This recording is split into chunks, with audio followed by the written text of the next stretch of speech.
Hey YouTube, this is Yirmiyahu Weeps. I'm going to be continuing my little series on what's known as dun dun dun, the law, breaking the law.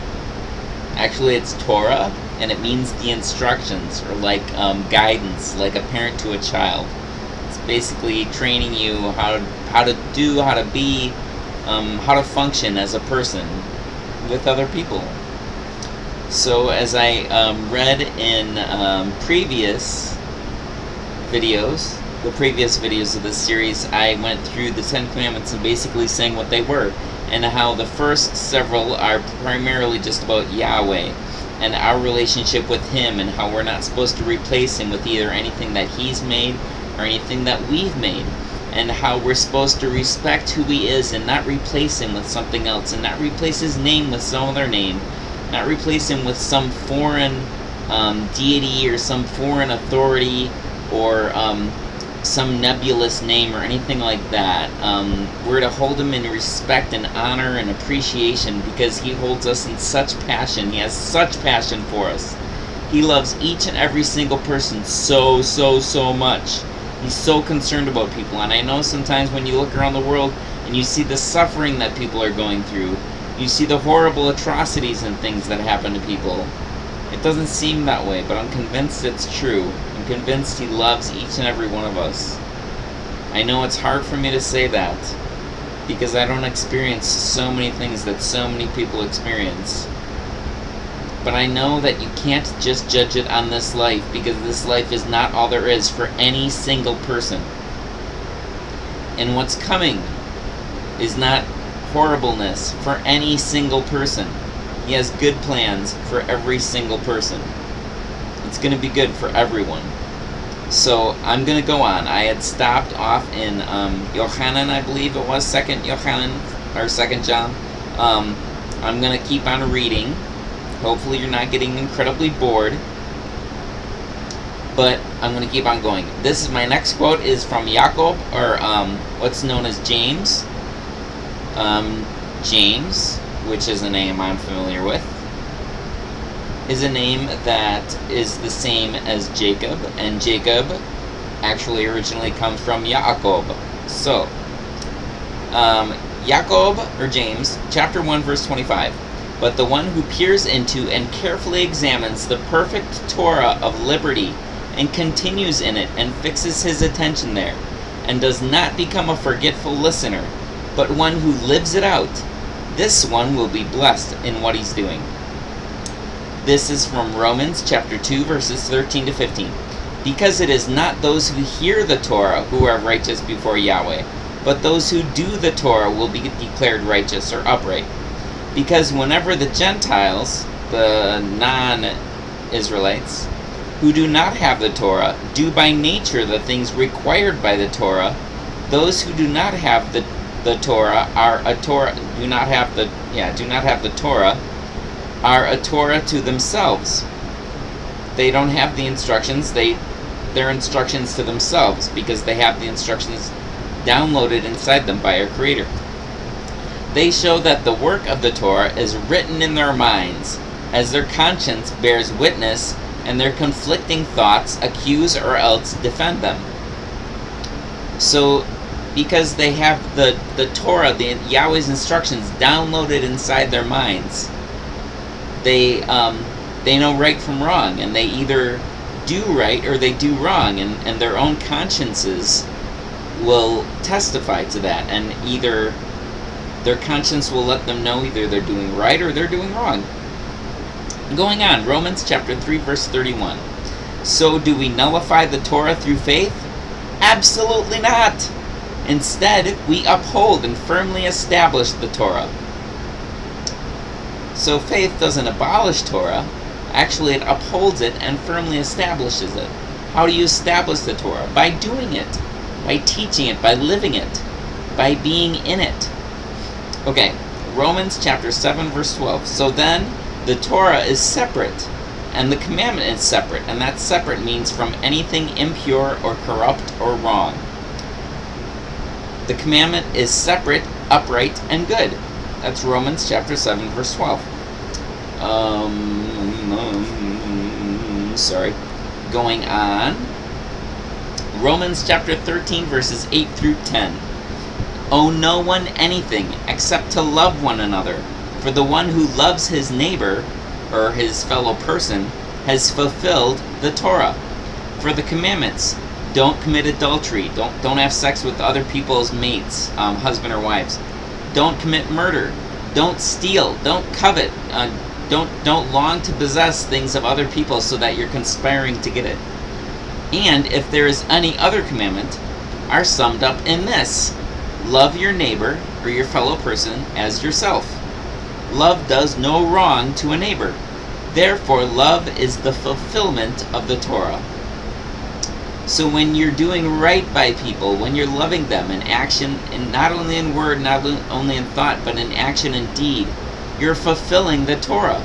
You're doing what the Torah is designed for. That's the whole point of the Torah, is to do right by each other, to love the Almighty first and foremost above everything, and to love each other, to do right by each other, to care about each other.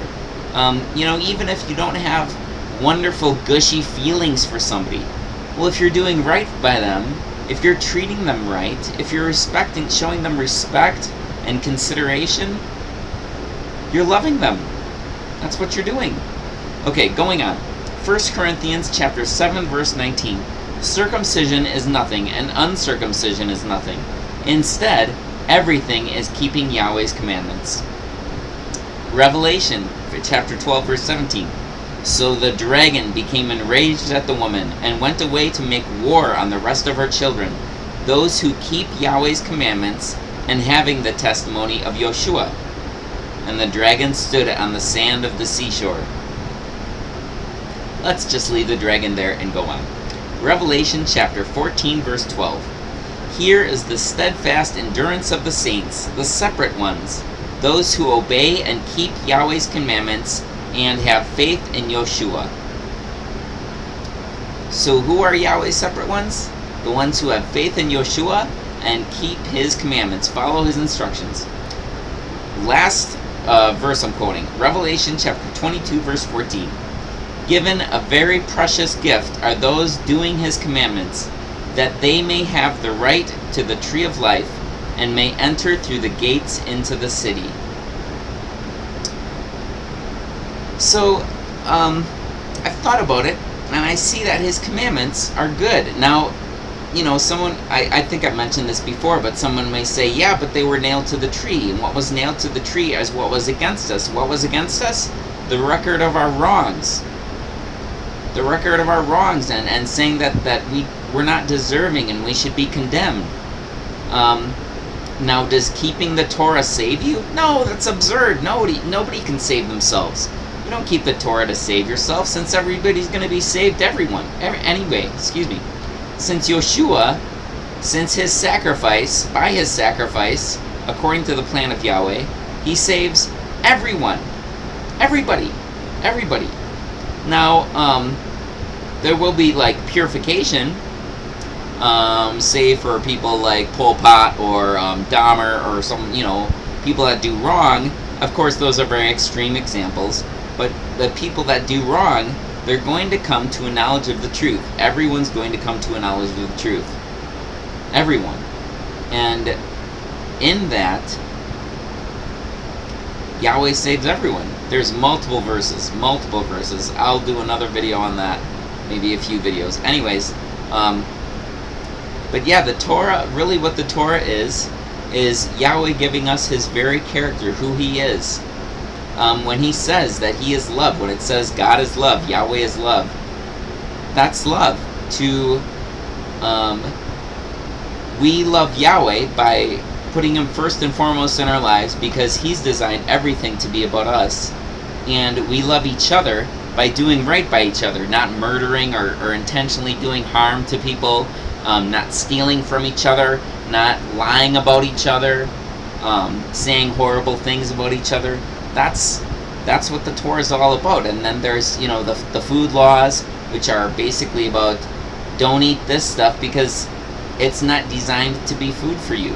That's not designed to be food for you. And some people may say, Well, I don't think that's right. Then there's the verse in Mark that says, so Yoshua declared all foods clean. I think that it's very possible that that's an add-in, that's an insertion, that's not actually scripture. But even if it was, okay, then it's verifying what Leviticus says, that in Wayikra, where it says these things are food for you, these things are not. So it's saying that verse in Mark is just saying, well, everything that Yahweh said is food, that's clean. You can eat that. There's no contradiction there. So there's the food laws. There's the laws about who you can have sex with, who you can be married to. Again, that's something if you have an issue with that, you can take it up with Yahweh, because I know that He loves us to learn, and He wants us to understand. I think all of His rules are very sensible. They make sense. I was going over before about the rule with build a fence around your roof. Well, we don't have to do that today, but back in the day when they would congregate on their roof, that was a sensible thing to do. We'll make sure nobody's going to fall off. Have a fence there so your child doesn't wander too close to the edge and accidentally fall off and get killed. They're sensible. They make sense. And I think I've read verses that basically they define what sin is. They define how you violate Yahweh and do wrong. They violate what's wrong. Now there's further extrapolations of those. They're you can get into things like fraud and other elements, but that's the basic 10. And I think they make sense. If you were to throw out one, well, why not throw out all of them? I'm getting too warm. The heat's messing with my MS and making me feel sick, so I'm probably not going to go on real long. But anyways, if anybody wants to discuss this, you see it differently, I would love to talk with you about it. That'd be great. Although it might take me a while depending on my health, but yeah. I'm trying to think if there's anything else that I was going to talk about. Well, basically, yeah, so it's none of the rules and regulations are for salvation. We don't do them to be saved. We do them because they're good and because it's part of our relationship with our Creator and our relationship with each other. It's all about relationship. All about relationship. That's what I see with all of it. It's all about relationship, and some of the rules and regulations are about taking care of yourself. So it's about health and relationship is what I see with all of them. So I feel like I'm forgetting something, but I can't remember what it is, so I guess I'll just have to forget it. Thank you for watching. Hopefully this is helpful. Yeah. Have a good life, and I will talk to you later. Thanks.